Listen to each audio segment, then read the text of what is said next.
घूंघट में दुल्हन भाग 5। वातावरण हंसी ठहाकों से गूंज रहा था कि तभी दुल्हन का फोन बज उठता है। दुल्हन नेहा ने जब फोन उठाया तो अचानक ही वो फूट फूट के रोने लगी। फोन उसके पापा का था। पहली बार पापा से दूर हुई थी, इसलिए जब उनकी आवाज़ सुनी तो फिर उससे रहा ही नहीं गया और आंखों से झरझर आंसू बहने लगे थे। शरीर यहाँ था, लेकिन एक बेटी का दिल दिमाग तो अपने माँ बाप भाई बहन की ओर भी तो लगा रहता है।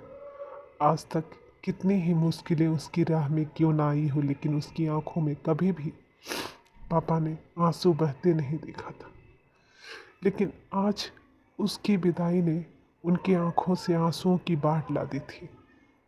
जिस तरह से उसे पकड़ कर वो फुट फुट पर कर रो रहे थे, उसकी आवाज़ सुन वो सारे पल नेहा की आंखों के सामने आ गई और फिर वो खुद को रोक नहीं पाई।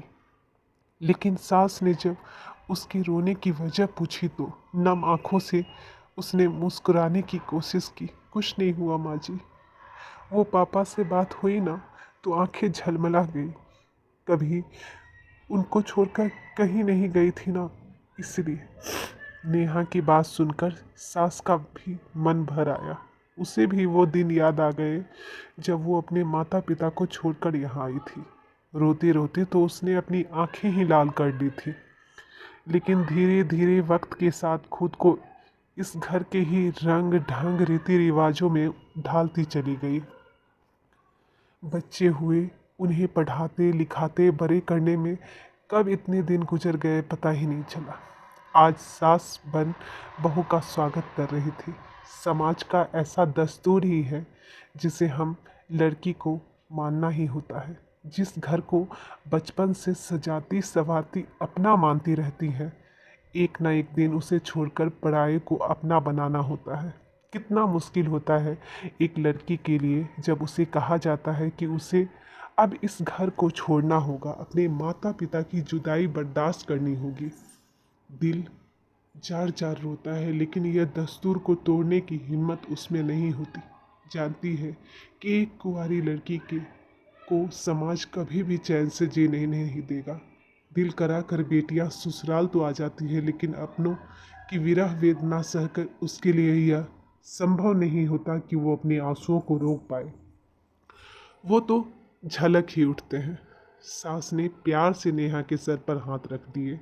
बेटा, सब लड़कियों के साथ ऐसा होता है। एक दिन मैं भी तो तुम्हारी ही तरह इस घर को अपना बनाने आई थी। समाज का दस्तूर है, इसे कोई नहीं टाल सकता। सबको माँ बाप को छोड़कर नए घर नए लोगों को अपना बनाना पड़ता है। लेकिन तू फिक्र मत कर। पुराने ज़माने में ऐसा होता था कि बेटी ससुराल गई तो समझो मायके का मुख देखना मुश्किल हो गया। लेकिन अब वो बात थोड़ी ही है। माँ बाप की कमी कभी पूरी नहीं कर सकता, कोई पूरी नहीं कर सकता कभी भी। लेकिन मैं कोशिश करूँगी तुझे माँ की कमी ना खले। बाबुल का घर छूटा थोड़े ही है, तू जब चाहेगी मिल आना। मैं तुझसे यह वादा करती हूँ, हमारी वजह से तेरे आंखों में कभी आंसू नहीं आएंगे। तू घूंघटे में दुल्हन बनकर जरूर आई है, लेकिन मेरी बेटी बनकर रहेगी, जिसे अपनी मन मुताबिक रहने खाने पहनने घूमने की आज़ादी होगी। क्यों मेरी बेटी बनोगी ना? सास की बातें सुनकर नेहा की आंखें खुशी से चमक जाती है और वो सास के गले लग जाती है। तो कहानी यहीं पे समाप्त होती है। तो कैसी लगी कहानी, ये आप कमेंट में ज़रूर बताएं। धन्यवाद।